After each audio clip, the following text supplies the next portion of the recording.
Welcome to the Fantasy Champions Fantasy Football Podcast. Here's your host, Morgan Colby and Rick Lemon. What's going on, Fantasy Champs? What's up? My name's Morgan Colby. I got Rick Lemon with me as always. What's good? What's good?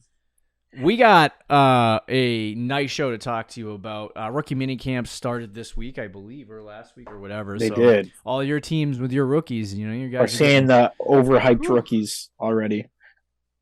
All I needed to see was a picture of Isaiah, Keyshawn Boutte.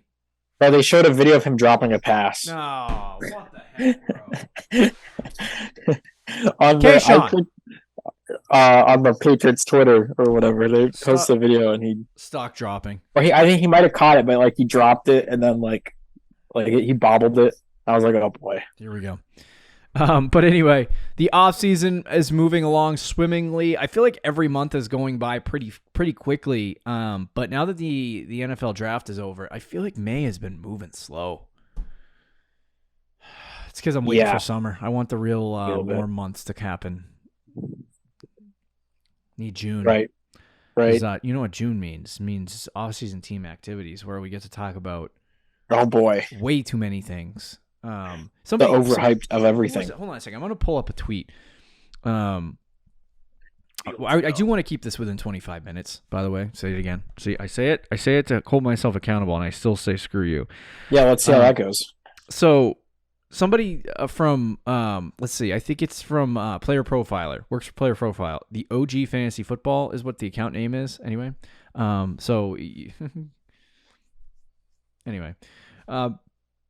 Same training camp footage of Jackson Smith and Jigba, but he says instead of saying Jackson, he says Jax him.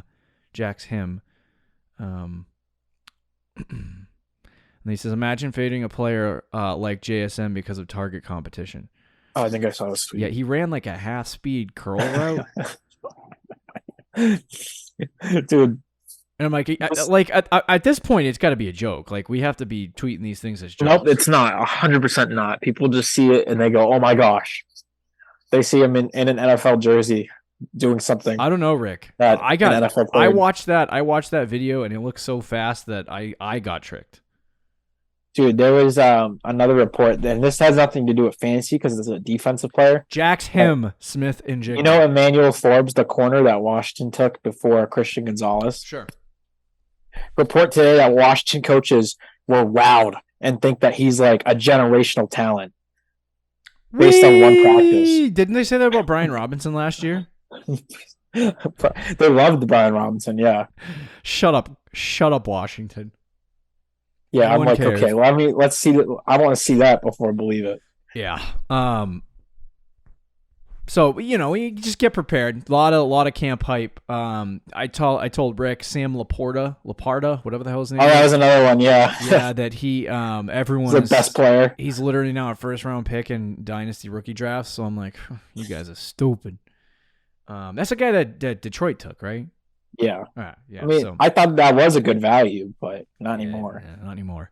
But anyway, so today we're jumping in. The rookies are done. We're done with these rookies. We're done with this conversations about rookies. Hopefully you're enjoying your. We still got 2 to go, and one dude's holding us up in a league. So that plays. Well, also our champs league, we have a guy that's going to hold us up. Yeah. You know what? Should I kick him? Well, considering we know him. I don't know if that'd be a good idea. Yeah, that probably is not a good idea. But anyway, we got a couple of leagues we're going to do Dynasty Rookie Drafts, but we're going fully in on redraft. I got to do a startup, too. I haven't done a startup in 2 years. We're doing a startup? We should. I want to do a high-stakes Dynasty League, one that I care about, like $50 buy-in. Yeah, one that's going to cause pain. That's okay with me.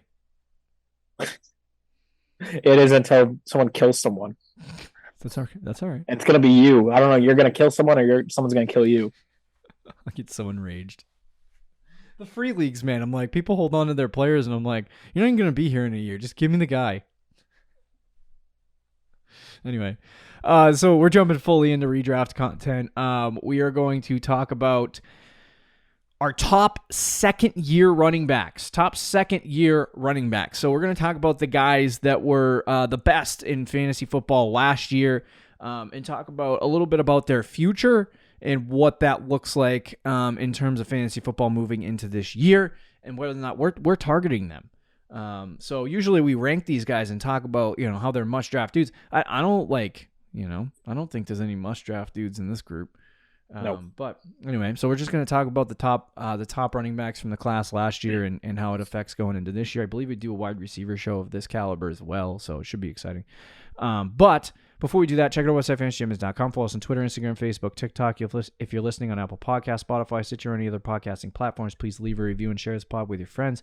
If you're watching on YouTube's, subscribe, click the bell for notifications, like and comment down below. So let's talk about some second-year running backs. I put my bubbly in this mason jar. Okay. With a lime in it. Wow. It's unbelievable. So I'm juiced. Yeah, I was gonna say that's gonna get you going. I'm juiced. Your brain thinks it's vodka. Yes, sir. Yeah, we're going to bring up a couple of guys from last year and their performances and stuff like that. Only running backs here. And the first one is Breece Hall.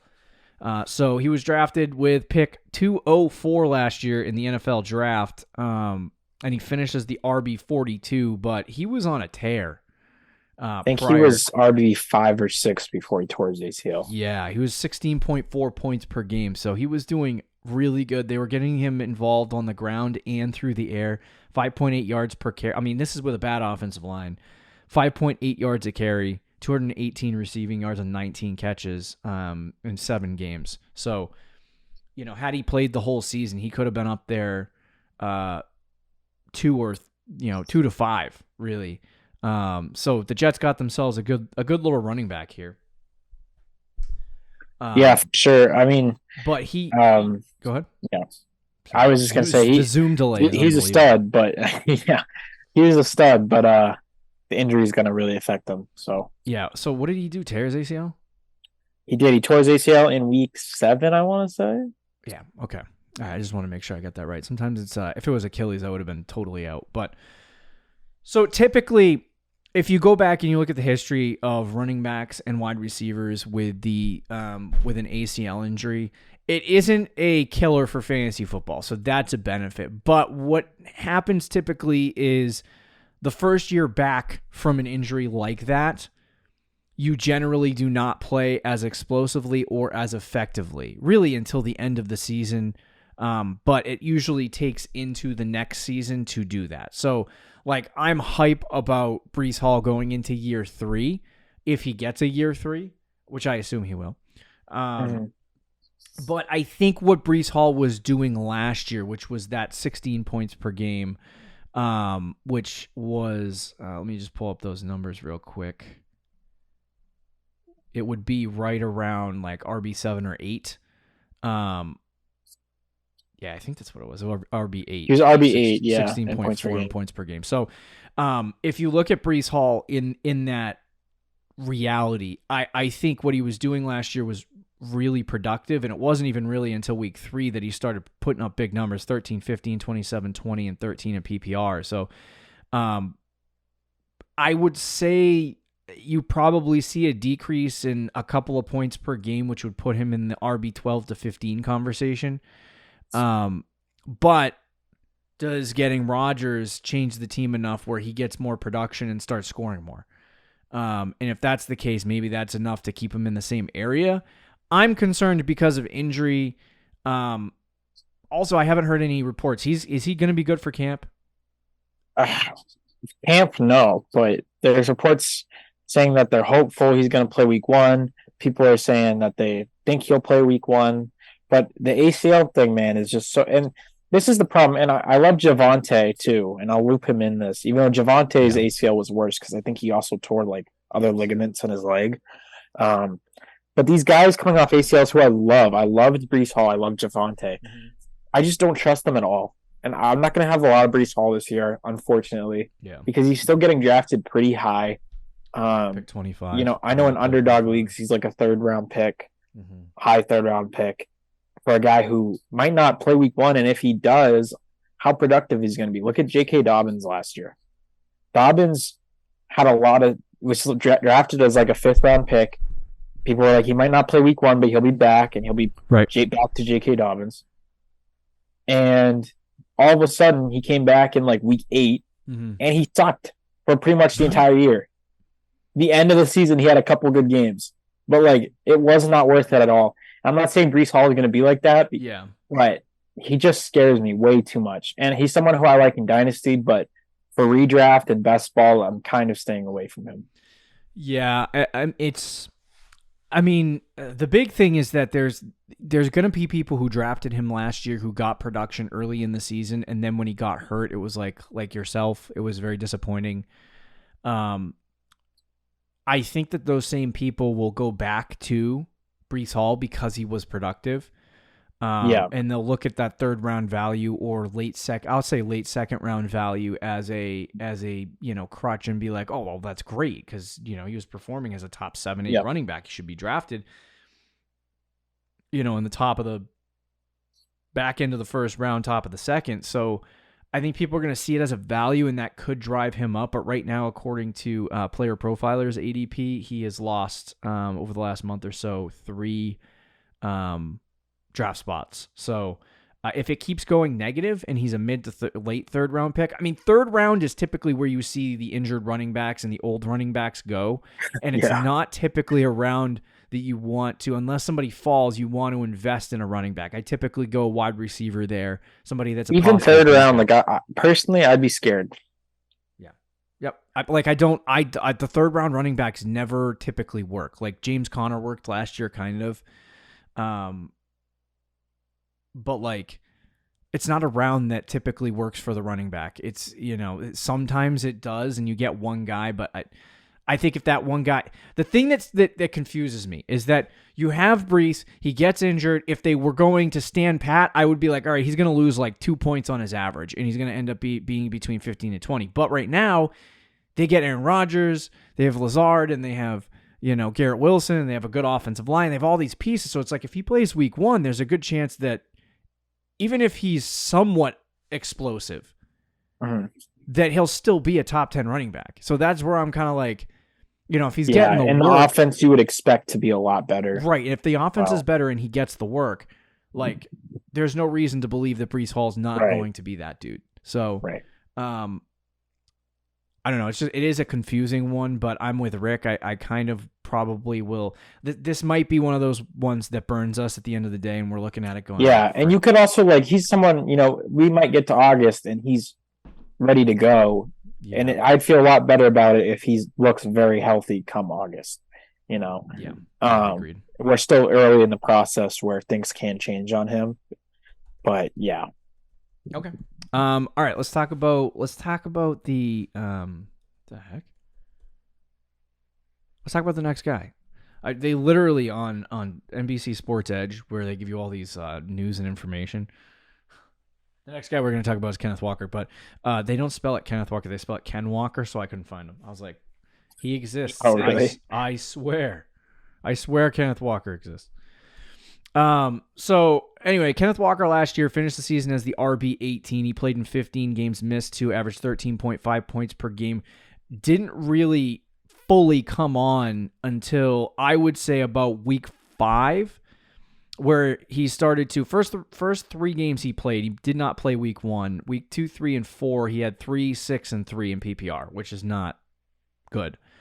And then from week 5 on, it was 14, 19, 28, 12, 27, 13, 16, 3, 11, 12, 15, 13, 13. So, he was basically producing as a low-end, high-end RB2, low-end RB1 in that span of time. I'm actually kind of interested in seeing what the numbers would be if you broke it out from week 5 on and where he would have finished. But he was really good in the back half of the season last year. He put up some really good games. He stayed relatively healthy. Very good running back. Big issue. There's only one big issue with Kenneth Walker, and it might be enough for me just to be completely out on him altogether. They drafted Zach Charbonnet in the second round. Yeah. Assuming he is going to replace Rashad Penny. Why? Just why? I don't know why they do this.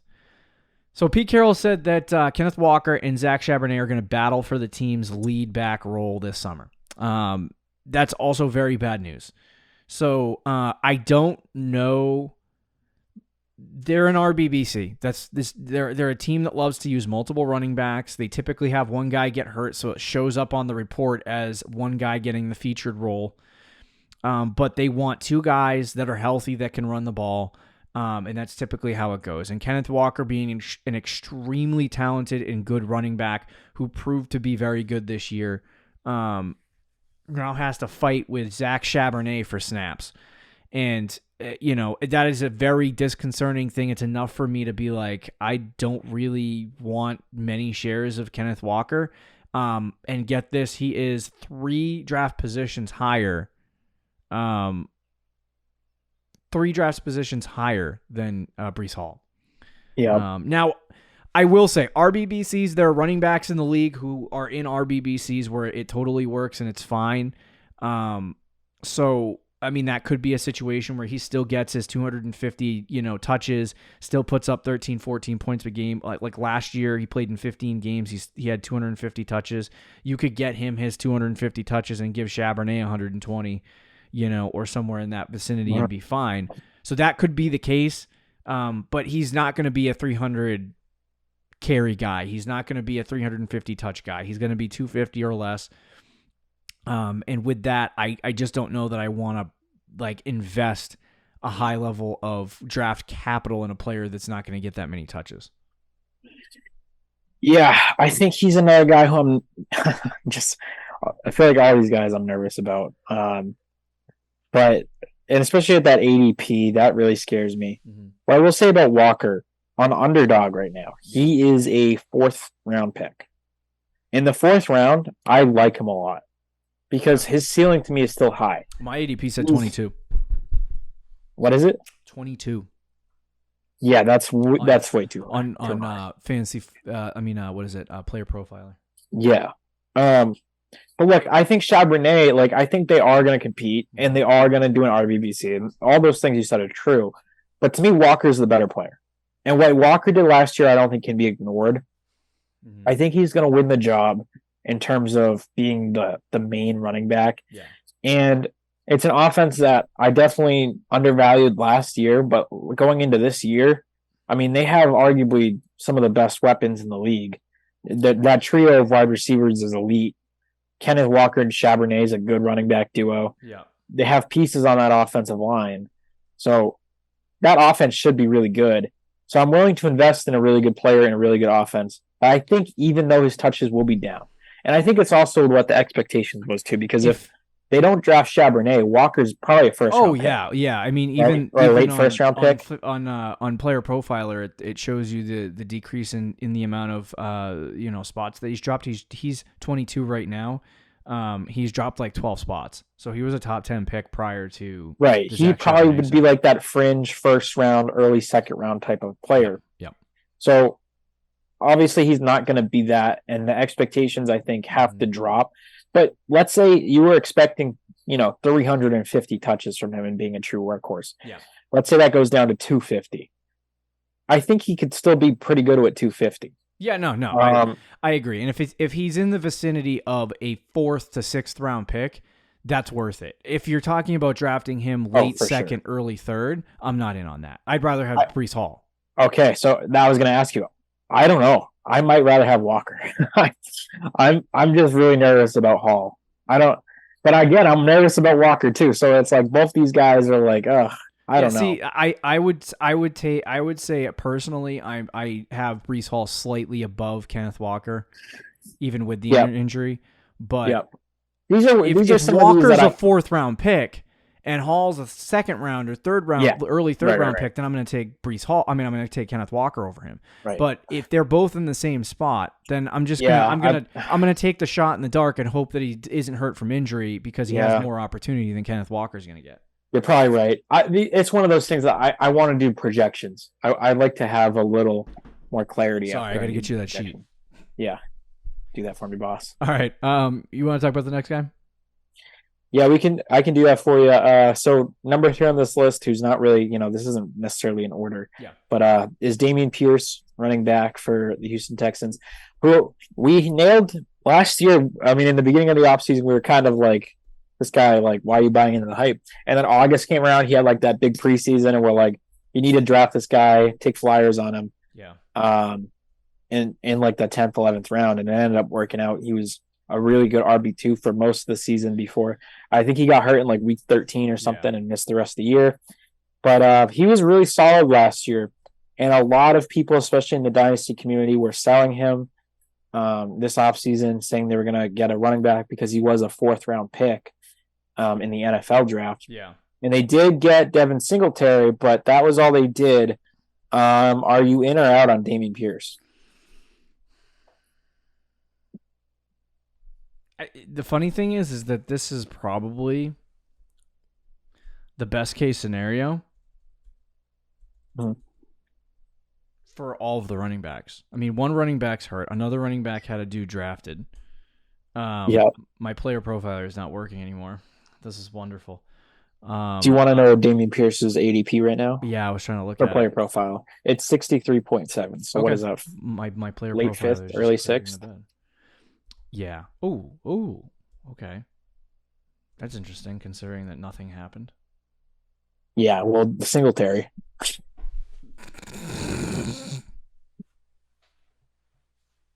I'm not worried about Singletary in this lives.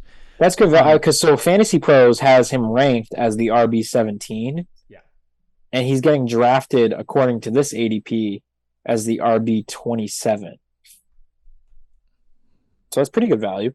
Yeah, no, that's great value. Early in the offseason, but so I guess the thing for me with a guy like Dameon Pierce is I don't even him running the ball last year. Rick was a little bit more during the season in on him than I was. I still don't think he's this amazing running back. Like he reminds me of James Robinson, who is a plotter, and had some effective fantasy years. And I think Dameon Pierce will do that, but I think they're more willing to replace him at some point in the future than hold on to Dameon Pierce. And this year they showed, we're going to run with Dameon Pierce for this season, but it's also like, I don't think they think they're going to win this year. So, even though they got CJ Stroud, I don't like, they don't have a receiver. They don't have a good offensive line. They don't really have anything. They better when they traded their 1st-round freaking pick. Yeah, I know. Unbelievable. But so it's like when you look at like Dameon Pierce, I think the offense will probably be slightly better than it was last year, obviously with Stroud coming in, but he's still a rookie and all that stuff. But he's the one guy that we talked about so far that doesn't have an injury and doesn't have somebody coming in to take reps. I mean, you can talk about Singletary, but I'm not. If he was good, Buffalo would have kept him. They replaced him with Damian Harris, so like, let's just. Devin Singletary is not going to be a problem for Dameon Pierce. So I actually like him. I like him a lot, especially in the 6th round. Like, I'll take that. It's a good late round running back that can produce, RB2 numbers on a week-to-week basis. I'll take that all day. And if Dameon Pierce continues to ascend as a good running back and put up good numbers, then there's really good, stuff coming for Dameon Pierce. So I like that draft selection. I think it's a good spot to have him. Yeah, and I think I am a little higher on Pierce. And I think he's a better player than Robinson. Yeah. But I do get what you're saying, and I think because he was a 4th-round pick, like he could be replaced as a player and long-term, like we don't know. Yeah. But I do think he's a pretty good running back. He was decent last year, right? I think he was RB20 in points per game, so that's not, it's a low-end RB2. But he had some really great games. He had like a 30-point game, a couple 20-point games. He just had some really bad ones, like a couple 4 or 5-point games. Yeah. So, but he has big play ability as well. Yeah. And I do think the offense, even though I agree with you, I don't think Houston's going to be a good team. should be at least slightly better. Yeah. I'm not expecting them to be great, but maybe go from like a bottom 3 offense to like a bottom 10, 5 or 10 offense. Right. So that might help a little bit. And I'm not really that scared of Singletary either. I do think he's going to get involved a little bit. But I think it'll be like a 70-30 for Pierce. Yeah. If that's the split, Mm-hmm. which is still really good for Dameon Pierce. And I don't think he's an RB1 by any means, but as a 6th round pick, I'll take that. Yeah. I totally will too. Last year I was out on him because, that's the camp hype. It never usually works out for anything, and people get way too enamored by players, and you were in on him at the end. Yeah, I was in on him. I changed my opinions. Yeah. Player profiler is just broken. This is wonderful. This is working for me, boss. I don't know why it's not working for me. It says literally says bad gateway. Maybe I gotta update my stupid Google Chrome, but I'm gonna go without it for the rest of the show. So bear with me. All right, number 4, Isaiah Pacheco. Now this guy last year he was a starting running back for the Kansas City Chiefs for half the season. I remember early in the season, Clyde came out hot, scored a lot of touchdowns, scored a lot of fantasy points. He was one of my sleeper picks last year, so I felt good about it. But then I looked at his numbers, and I was like, this guy is getting no work. Snap percentages are low, but he's taking advantage of his opportunities and scoring fantasy points. And, so I dealt him fast. I was like, see you later. Bye. And all my redraft leagues I had him in, and he ended up crapping the bed and falling apart.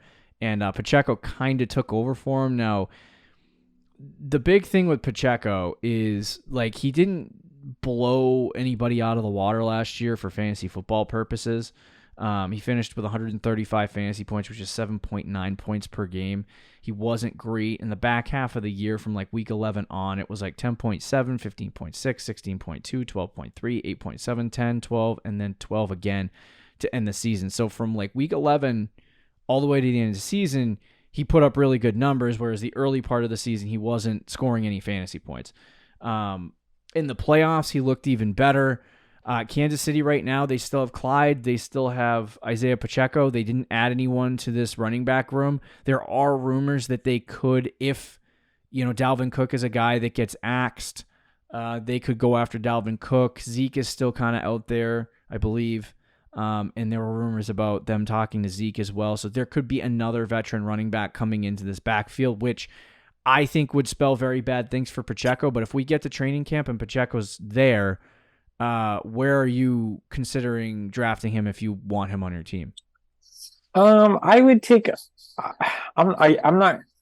If we go into the training camp and we go into the regular season, yeah, with that running back looking like it does, that running back room looking like it does right now, I'd be okay to draft Pacheco. I do think if they add somebody that just makes that running back room so gross because McKinnon they re-signed. Clyde is still on the roster, although he's a roster bubble guy. They could cut him. And then Pacheco. So it would be a lot of just different guys. I do think they like Pacheco, though. And again, if he's able to get the role that he got last year, you're the starting running back on the Kansas City Chiefs. So he's going to have some fantasy value. He's going to have some good games. I was looking back at last year, kind of what he was when he became the starter. And he wasn't anything special, but he was pretty productive. He was a guy who would get you 12 to 13 points a week. In the playoffs, too, he had some really good weeks, even though we don't count the NFL playoffs. Yeah. But he was having like 14, 15-point weeks. And he played through the Super Bowl with like a major injury as well. Yeah. So I think the team really likes him. They want to give him the opportunity. So I'm kind of in on Pacheco, but he's a guy who could get overhyped very easily. But to answer your question, you said what round would I take him in?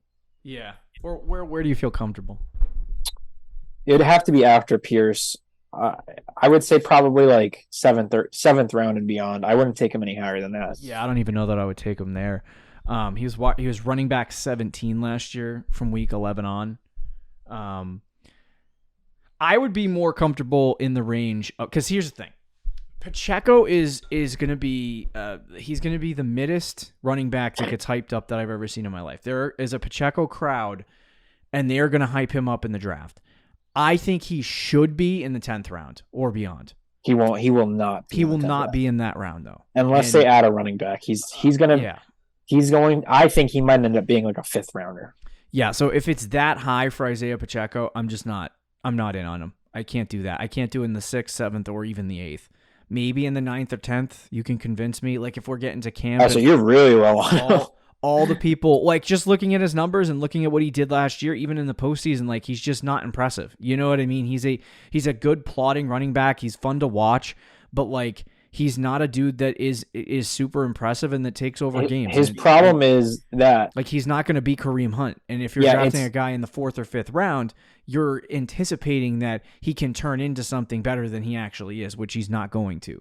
So it would be a lot better if he could if Mahomes and the Chiefs and Andy Reid used him as a pass catcher as well. Yes. His problem is I think he's a pretty good player. Yeah, no, he's not a bad player at all. But he's just they don't use him in the passing game at all, and that's going to be a problem. Yeah. So with that being said, it's just a guy like, to me, 10th round is comfortable for me, maybe 9th, but like I don't go any higher than that because I don't really want to invest that much draft capital. To be honest with you, everyone has been trying to find the golden ticket for Kansas City the last couple of years. They've been trying to find the golden ticket at wide receiver. They've been trying to find the golden ticket at running back. And to be completely honest with you, the way that Kansas City runs their offense now, I don't know that there is a golden ticket outside of Travis Kelce. I just don't like. Maybe Kadarius Toney can be that. We talked about him before, but like to me, Pacheco is not going to be the golden ticket. We've been looking for the running back since Kareem Hunt left, and they haven't been able to find one. Clyde was supposed to be that guy. He hasn't been great. Damian Williams, everyone was hyping up. He wasn't that great. All of them have had stretches of time where they've been a really good running back, but none of them have sustained for a whole season to be that guy. So if you're going to hype up Pacheco because he's on the Chiefs, good for you, but I'm not buying. I think that's the problem. I think if you view Pacheco like that, and there's a lot of people that do, and that's why he's going to get overhyped, then you're gonna be disappointed probably. But if you view Pacheco as just like a guy who is a decent runner, and he's in a really good offense, and he could be your RB3, I think he can produce like that. So that's why like I'm not out on Pacheco. But I do think he'll be overhyped. Okay, let's talk about the last guy, who is Rachaad White. My player profile are loaded now, so we're good. He right now is getting picked at pick 71. He was RB36 last year when they gave him opportunity. 50 catches, 290 yards. That's absolutely friggin' abysmal. Yep. That's horrible. I'm not the biggest White guy in terms of production. 290 receiving yards, and he caught 50 passes? He also had 3.7 yards per carry on the ground. That's brutal. So he had 3 total touchdowns on the season, averaged 8.2 fantasy points per game. There were signs that showed you that he was really good. Now, here's the issue with Rachaad White. You can be in on him, you can be out on him. Like, I might take flyers late in drafts if he's not super high. But the problem here is that Tampa Bay lost Tom Brady. And they replaced him with Baker Mayfield, and maybe Mayfield goes in there and he has enough weapons on that team. Like, honest to God, they still got a good offensive line. They still got 2 really good. Brady was getting killed last year. Yeah, Brady was getting killed at the end, but he also lost the superstar center. That's true, but I think he might have retired. Oh, frick. Well, then either way, Ryan Jensen? a mediocre offensive line. They got 2 superstar. They do have still 2 really good receivers. And so, like, maybe Mayfield can revive his career with Tampa Bay. Typically, that doesn't work out. But that offense is going to be worse. And if Rachaad White couldn't produce, I know Jensen's still playing, I'm sure. Okay, yeah. So if the offensive line's better. But if Rachaad White couldn't produce last year with Brady, who loves to throw it to the running back position, there's nothing here that makes me believe that he's going to produce otherwise. But when you look at the Tampa Bay Buccaneers running back room, they got White, they got Chase Edmonds, they got Keyshawn Vaughn, and they got Patrick Laird. Chase Edmonds is kind of dead. Keyshawn Vaughn, they brought in to be an all-purpose guy. He hasn't really been anything. He's kind of sucked. He's dead.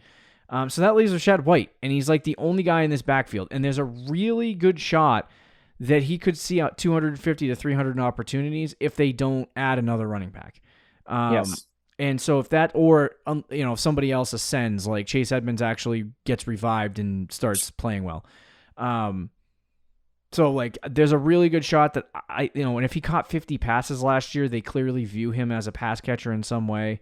I don't know if that's just the Brady effect, but like if he does reach 250 to 300, even if it's an inefficient 250 to 300, if you can get him in the 8th, 9th round or even the 7th round, you're probably getting a decent value. But I'm not drafting him as any kind of breakout this year. Hopefully the bad production he had running and receiving was due to the offensive line just being complete butt last year, and the some of the improvements and getting their one of their best offensive linemen back can help that. Yeah, it's funny because I'm not a big Rashad White guy, but I had him last year on my redraft team, and I think I'm probably going to have a decent amount of him this year because of the things you said. I'm not crazy about him, but he's a guy who could be a true workhorse. And now this is someone, again, we're very early in the offseason, so things can change. Some running backs are still out there. Kareem Hunt, Zeke, who I think Zeke was rumored to one of his destinations was Tampa, so that could kill Rashad White. But if everything stays the way it is, he's a guy who could get 250 to 300 touches. And you mentioned White being a pass catcher as well with Brady. And I couldn't remember, but I did look back at his college stats, and I do remember him being one of the best pass catching backs that year in his draft class. So he is. I mean, I don't think he's a great running back. Target share as a pure runner. What is it? 98th percentile college target share. Exactly. Yeah, and he had 45 catches, I think, in his last year in 11 games, which is really good in college. So he's not. I don't think he's a great running back, but he is a good pass catching back. And if he's going to get a workhorse like work, it doesn't really matter if he's inefficient, if he's getting those touches. And we talk about that all the time with running backs. Yeah. Especially someone who's going to be getting a lot of receptions. I could see the Bucs getting blown out and Baker just dumps it off to him like 5 or 6 times, like Ramondre that last honestly year could be the Pats. Yeah. Yep. And then he just gets 15, 20-point weeks based on that in PPR. So I think he's a pretty good value. If they don't add a running back, though, he's probably going to move up drafts. And then just like Pacheco, he's going to get overhyped. Yeah. But where it stands right now, he's probably my favorite value of all the guys we talked about. Yeah. Yeah. It's not bad. Which isn't saying much, but. Right. The pass catching thing though is huge. Like if they do continue, he was not efficient last year, but if they do continue to utilize him, Chase Edmonds has been a dude that steals so much pass catching work from all kinds of running backs that we like. So like they're going to use him, and if he comes on the field and steals pass catching work from Rashad White, then there's really nothing here. But if you're drafting him in the 8th, 7th, 8th, 9th rounds, right. As a running back, that's a big flyer. And, it could be, something that pays off if he ends up getting the full work. And, if he catches more than 50 passes, if he's in the 60, 70 conversation, you're talking about, the fact that he had 481 rush yards, 290 receiving yards, and 3 touchdowns and still averaged 8.2 fantasy points per game in PPR should tell you enough about that. Right. So anyway, some honorable mentions that we do have, James Cook, Brian Robinson. I am going to say Brian Robinson is dead. Yeah, I'm not that high on Robinson. I have Maybe heard standard leagues, you still play those. I have heard reports, and let me pull up one of them real quick, that I heard one earlier this week that said that they want to get Antonio Gibson more involved. I heard that too, but they've been saying that for like 4 years in a row. Well, when they got Brian Remember last Robinson, year they said we're going to use him like McCaffrey? They weren't saying it. They weren't saying that about him last year. Yes, there is a report from last July from Ron Rivera saying we are going to use him like Christian McCaffrey. Okay. And boom, what happened? But the fact that they're talking about this instead of Brian Robinson shows you that after they fell in love with Brian Robinson. I'm not defending Brian Robinson. They'd like to get him more touches, is all they said, which is a very light way. They didn't say anything about him being a Christian McCaffrey.